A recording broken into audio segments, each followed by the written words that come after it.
आपन को favourite YouTube channel Odisha tutorial को स्वागत करुच्ची। आज वीडियो रे आमे ओ ठारू ह पर्यंत समस्त लोकवाणी को आलोचना करिबा। ARI फॉरेस्ट गार्ड अमीन एक्साइज कनेस्टेबल पई जदि कोनोसी लोकवाणी आसीबो तो एही वीडियो रो आपन पाई जिवे। तो चलंतु वीडियो को स्टार्ट करिबा। लोकवाणी रो एही परी क्वेश्चन आसी थाए। देखंतु अंध बुझामणा यह निम्न अर्थ मान भितरु केउटी प्रकाश करे।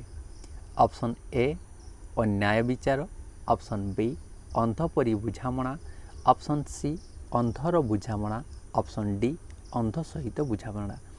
एथिमध्यरु सठिक उत्तर हेउछि अन्याय विचार। ए होछि सठिक आंसर। एही परी आपनकर क्वेश्चन आसीबो।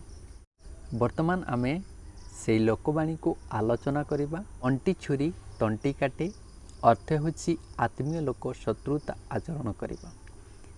अठा काठी रे पड़िबा यार अर्थ कोन देखंतु असुविधा परिस्थितिर सम्मुखीन हेबा। अंध देश को गली दर्पण बिकी यार अर्थ कोन मूर्खों को आगरे तत्व कथा कहिबा। अलसुआर बारबाटी चाष अर्थ हेउछि निकमा बा अलसुआ लोकर वृथा आस्फालन। तापरे रहिछि अधर्म बीत बढ़े बहुत गला बेले जाए मूड़ सहित यार अर्थ हेउछि पाप अर्जित धन समूढ़ नष्ट हुए।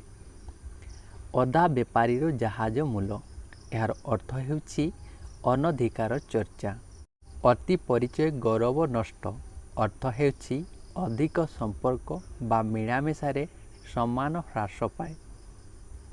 अंध थरे बाड़ी हो जाए अर्थ हेउछि अभिज्ञतारु सतर्क हेबा बा शिक्षा लाभ करिबा। अमृत हांडी रे विष कणिकाए अर्थ हेउछि सामान्य खराब अनेक भल को नष्ट करे। अ अक्षर परे आमे आ अक्षर रे जेउ समस्त लोकवाणी रहिछि ताहाको आलोचना करिबा। देखंतु कोन रहिछि आलसखी आपणा महत आपे रखी अर्थ हेउछि निज सपन निज हातरे। आगत चढ़ई की बेसर बटा अर्थ हेउछि हाथ को जिनिस आसीबा पूर्वरु उपयोग पाई प्रस्तुति। आल्ला दियंती तो छपर फाड़ी दियंती अर्थ हेउछि ईश्वर दया कले आशातीत फल मिले। आकाश कइया चिलिका माछ अर्थ हेउछि असंभव कथा कल्पना करिबा। आपणा सिंगरे भूई ताड़िबा अर्थ हेउछि निजे समर्थ हेबा। आखु कियारी रे पशिबा अर्थ हेउछि कौनसी कार्य उत्तम रूपे निर्णय करि न पारिबा। उड़ीगला चढ़ईर पर गणिबा अर्थ कौन अति बुद्धिया। ऊपर चिकण भितर फंपा अर्थ हेउछि बाहर सौंदर्य थाई भितरे शून्यता।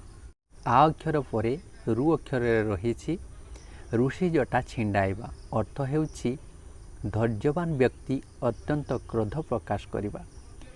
रूपरे ए अक्षर रहिछि एका माघ के शीत जाए नहीं अर्थ हेउछि दुर्योग केवल थरे आसे नहीं।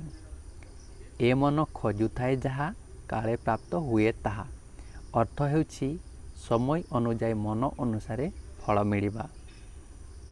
तापर ओ अक्षर विषय रे देखंतु अटो मुहरे जीरा अर्थ हेउछि अधिक आशा करुथुवा व्यक्ति को अल्प मिलिबा।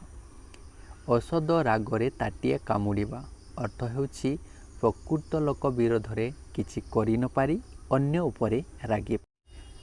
तापरे क अक्षर रे केतोटी रहिछि देखंतु कष्ट कले कृष्ण मिले यार अर्थ हेउछि सबु सिद्धिर मूल ही कठिन परिश्रम बा साधना ही सिद्धिर जनक। आपन जदि एही परी लेटर अनुसार रखिबे अक्षर अनुसार रखिबे आपन को मध्य मने रखिया पाई सहज हेबो। मु आशा करूछि निश्चित आपन एही परी लेखिबे बोली। कवि तुंड मेंढा मुंड अर्थ कोन रहिछि दृढ़ वचन बा अर्श वचन। कंसारी घर पारा को कुला ढाउ ढाउ अर्थ हेउछि कोन प्रतिकूलतारे अभ्यस्त व्यक्ति को सामान्य भय देखाइबा। कंकड़ा को गली पानी सुहाए अर्थ हेउछि कोन असाधु लोक पाई गोलमाड़िया परिस्थिति सहायक हुए। କାହାର ପୁଷମାସ କାହାର ସର୍ବନାଶ ଅର୍ଥ ହେଉଛି ଜଣଙ୍କର ଲାଭ ବେଳେ ଅନ୍ୟ ଜଣଙ୍କର କ୍ଷତି। କୂପମଣ୍ଡୁକ ଅର୍ଥ ହେଉଛି ସଙ୍କୁଚିତ ପରିବେଶରେ ବଢ଼ିଥିବା ବ୍ୟକ୍ତି। କେଉଁ ଗାଈର ଗୋବର ଏହାର ଅର୍ଥ ହେଉଛି ଅତି ସାମାନ୍ୟ ବା ତୁଚ୍ଛ। କପେବର ନହେଲେ ତପେବର ଅର୍ଥ କ'ଣ? ଯେକୌଣସି ଉପାୟରେ କାର୍ଯ୍ୟ ହାସଲ କରିବା। କୌରବଙ୍କର ଖାଇ ପାଣ୍ଡବଙ୍କର ଗାଈ ଅର୍ଥ କ'ଣ? ଜଣଙ୍କ ଠାରୁ ସାହାଯ୍ୟ ପାଇବା ଓ କୃତଜ୍ଞ ଭାବେ ଅନ୍ୟର କାମ କରିବା। ଖଜୁରୀ ଗଛର କି ଗୁଣ ଗାଇବି ମୂଳରୁ ପାହାଚ ପାହାଚ। ତାପରେ ଆସିଲା ଖ ଅକ୍ଷର, ଦେଖନ୍ତୁ କ'ଣ ରହିଛି ତାର ଅର୍ଥ। କୌଣସି ଖରାପ ଲୋକର ପ୍ରତିଟି କର୍ମ ମୂଳରୁ ଖରାପ। ଖଣ୍ଡା ଧାରରେ ଚାଲିବା। ଖଣ୍ଡା ଧାରରେ ଚାଲିବା ଅର୍ଥ କ'ଣ?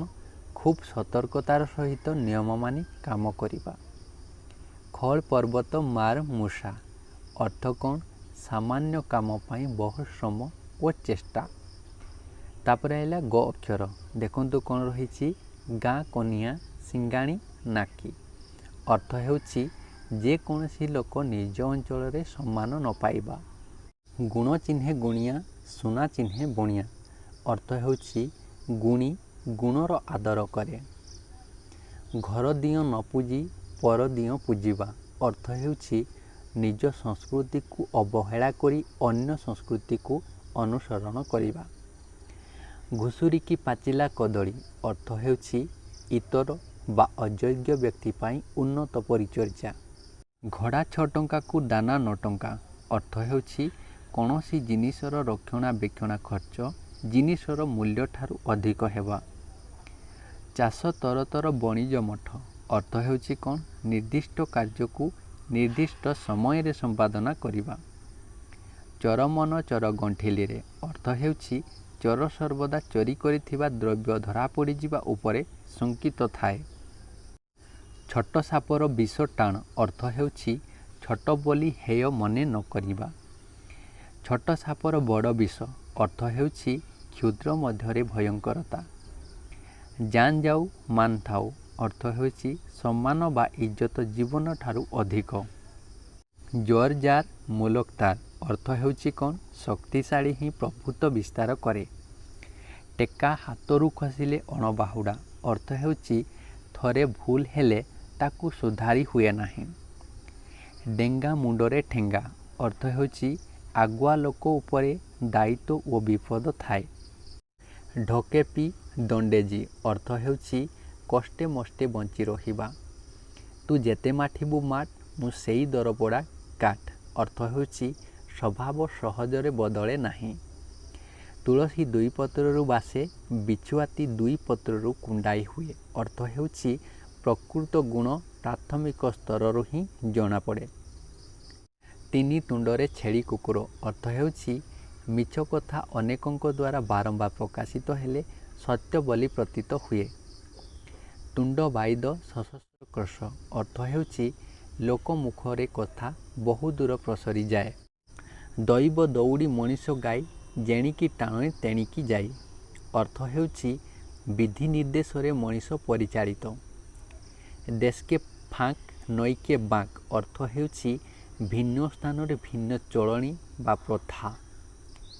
ଧରାକୁ ସରା ମଣିବା ଏହାର ଅର୍ଥ ହେଉଛି ଅତି ଗର୍ବଭାବ ପ୍ରଦର୍ଶନ କରିବା। ଧାନ ପେଟରୁ ବାଳୁଙ୍ଗା ଜାତ ଏହାର ଅର୍ଥ ହେଉଛି ଗୁଣବତୀ ମା ଠାରୁ କୁପୁତ୍ର ଜନ୍ମ। ଧୀର ପାଣି ପଥର କାଟେ ଏହାର ଅର୍ଥ ହେଉଛି ଧୀର ସ୍ଥିର ଭାବେ କାର୍ଯ୍ୟ କଲେ ସଫଳତା ମିଳେ। ଧୀର କଥାରେ ବୈରୀ ବଶ ଏହାର ଅର୍ଥ ହେଉଛି ନମ୍ର ବ୍ୟବହାର ଦ୍ୱାରା ସମସ୍ତଙ୍କୁ ବଶୀଭୂତ ବା ନିଜର କରି ହୁଏ। ନଈ ସୁଅକୁ ବା ବଢ଼ିକୁ ବାଲି ବନ୍ଧ ଏହାର ଅର୍ଥ ହେଉଛି ବୃଥା ପରିଶ୍ରମ ବା ବୃଥା ଚେଷ୍ଟା। ନ ଦେଖିଲା ଓଉ ଛ ଫଢ଼ା ଅର୍ଥ ହେଉଛି ଅସମ୍ଭବ କଥା କହିବା। ନଈରେ ଘର କରି କୁମ୍ଭୀର ସଙ୍ଗରେ କଳି ଅର୍ଥ ହେଉଛି ଅଧୀନ ହୋଇ ମୁନିବଙ୍କ ସଙ୍ଗେ କଳି। ନାହିଁ ମାମୁଁ ଠାରୁ କଣା ମାମୁଁ ଭଲ ଅର୍ଥ ହେଉଛି କିଛି ନଥିବା ଅପେକ୍ଷା ସାମାନ୍ୟ ଥିବା ଭଲ। ପେଟ ପୋଷ ନାହିଁ ଦୋଷ ଅର୍ଥ ହେଉଛି ବଞ୍ଚିବା ପାଇଁ କୌଣସି ବୃତ୍ତି ଗ୍ରହଣ କରାଯାଇପାରେ। ପାପଧନ ପ୍ରାୟଶ୍ଚିତରେ ଯାଏ ଅର୍ଥ ହେଉଛି ଅନ୍ୟାୟ ଉପାୟରେ ଅର୍ଜିତ ଧନ ଅଯଥାରେ ନଷ୍ଟ ହୁଏ। ପଥିଗତ ବିଦ୍ୟା ଅର୍ଥ ହେଉଛି ନିଜେ ନ ଜାଣିଥିବା ବିଦ୍ୟା ବା ନିଜ ପାଖରେ ନଥାଇ ଅନ୍ୟ ପାଖରେ ଥିବା ଧନ ଆବଶ୍ୟକ ବେଳେ କାର୍ଯ୍ୟରେ ଆସିନଥାଏ। ଫୁଲ ଯୋଗୁଁ ଗଭା, ପଣ୍ଡିତ ଯୋଗୁଁ ସଭା ଅର୍ଥ ହେଉଛି ଉଭୟ ସଭା ବର୍ଷକ। ବସିବା ଠାରୁ କାଶିବା ଭଲ ଅର୍ଥ ହେଉଛି ସବୁବେଳେ କିଛି ନା କିଛି କାର୍ଯ୍ୟରେ ଲାଗି ରହିବା ଉଚିତ। ବସି ଖାଇଲେ ନଈ ବାଲି ସରେ ଅର୍ଥ ହେଉଛି ଅଳସ୍ୟ ସର୍ବନାଶ କରେ। ବତେଇ ଦେଲା ବୁଦ୍ଧି, ମାଗି ଆଣିଲା ତିଅଣ ଅର୍ଥ ହେଉଛି ଉଭୟ କ୍ଷଣସ୍ଥାୟୀ। ବକର ବେକ ବଢ଼ିଲେ ମୀନର ବିପତ୍ତି ଅର୍ଥ ହେଉଛି ଶତ୍ରୁର ସୁବିଧା ବିପଦର କାରଣ। ବ୍ରହ୍ମା ବିଡ଼ି ବିଡ଼େଇଲେ ବେଦ ଏହାର ଅର୍ଥ ହେଉଛି ପଣ୍ଡିତ ଲୋକର ଯେକୌଣସି କାର୍ଯ୍ୟକୁ ମହତ୍ତ୍ୱପୂର୍ଣ୍ଣ ବୋଲି ଧରିନେବା। ବାହା ସରିଲେ ବେଦୀ ମୁହଁ ପଡ଼ା ଏହାର ଅର୍ଥ ହେଉଛି ସ୍ୱାର୍ଥ ସାଧନ ପରେ ଆଗ୍ରହ କମିଯିବା। ଯତ୍ନ କଲେ ରତ୍ନ ମିଳେ ଏହାର ଅର୍ଥ ହେଉଛି ଅଧ୍ୟବସାୟୀ ସଫଳତାର ଚାବିକାଠି। ଯେମିତି ଠାକୁର ସେମିତି ପୂଜା, ବାଲି ଗରଡ଼ାକୁ ଚାଉଳ ଭଜା ଅର୍ଥ ହେଉଛି ଗୁଣ ଘେନି ଆଦର। ଯେସାକୁ ତେସା ଏହାର ଅର୍ଥ ହେଉଛି ଯେ ଯେପରି ବ୍ୟବହାର ଦେଖାଇବ ତା ପାଇଁ ଅନୁରୂପ ବ୍ୟବହାର। ଯେ ଦେଶ ଯାଇ ସେ ଫଳ ଖାଇ ଏହାର ଅର୍ଥ ହେଉଛି ସବୁ ସ୍ଥାନରେ ପରିସ୍ଥିତି ସହିତ ଖାପ ଖୁଆଇ ଚଳିବା। ମାନିଲେ ଠାକୁର ନ ମାନିଲେ ପଥର ଏହାର ଅର୍ଥ ହେଉଛି ନିଜର ଦୃଷ୍ଟିକୋଣ ଅନୁସାରେ ମାନ୍ୟତା ଦେବା ଅଥବା ନ ଦେବା। ଲୁଚିଛି ନା ଗୋଡ଼ ଦିଟା ଦିଶୁଛି ଏହାର ଅର୍ଥ ହେଉଛି ଯେତେ ଘୋଡ଼ାଇଲେ ବି ଦୋଷ ଧରାପଡ଼େ। ଶୋଇଲା ପୁଅର ଭାଗ ନାହିଁ ଏହାର ଅର୍ଥ ହେଉଛି କର୍ମକୁଣ୍ଠ ଲୋକ ଜୀବନରେ ହାରିଯାଏ। ସଭାରେ ହାଣ୍ଡି ଭାଙ୍ଗିବା ଏହାର ଅର୍ଥ ହେଉଛି ଗୁପ୍ତ କଥା ପ୍ରଘଟ କରିବା। ହଲିଲା ପାଣିରେ ଗୋଡ଼ ନ ଦେବା ଏହାର ଅର୍ଥ ହେଉଛି ଗଣ୍ଡଗୋଳରେ ନ ମିଶିବା। ସ୍ୱର୍ଗକୁ ନିଶୁଣି ନାହିଁ କି ବଡ଼ ଲୋକଙ୍କୁ ଉତ୍ତର ନାହିଁ ଅର୍ଥ ହେଉଛି ଧନୀ ଓ ପ୍ରଭାବଶାଳୀ ଲୋକଙ୍କୁ ଅନେକ କଥା କହି ହୁଏ ନାହିଁ। ସିଧା ଆଙ୍ଗୁଠିରେ ଘିଅ ବାହାରେ ନାହିଁ ଏହାର ଅର୍ଥ ହେଉଛି ସବୁ କାମ ସହଜରେ ହୁଏ ନାହିଁ। ହାତେ ମାପି ଚାଖଣ୍ଡେ ଚାଲ ଅର୍ଥ ହେଉଛି ସାବଧାନ ହୋଇ କାମ କରିବା। ହାତ ଅଳସେ ନିଶ ବଙ୍କା ଏହାର ଅର୍ଥ ହେଉଛି ଅଳସୁଆ ଦୁଃଖ ପାଏ। ଅକାଳେ ନିୟମ ନାସ୍ତି ଏହାର ଅର୍ଥ ହେଉଛି ଅସୁବିଧା ସମୟରେ ନିୟମ ମାନି ଚଳିବା ସମ୍ଭବ ହୋଇନପାରେ। ଅତି ଭକ୍ତି ଚୋରର ଲକ୍ଷଣ ଏହାର ଅର୍ଥ ହେଉଛି କାର୍ଯ୍ୟ ହାସଲ ଉଦ୍ଦେଶ୍ୟ ରଖି ଉପରକୁ ବିନମ୍ର ଭାବ ଦେଖାଇବା।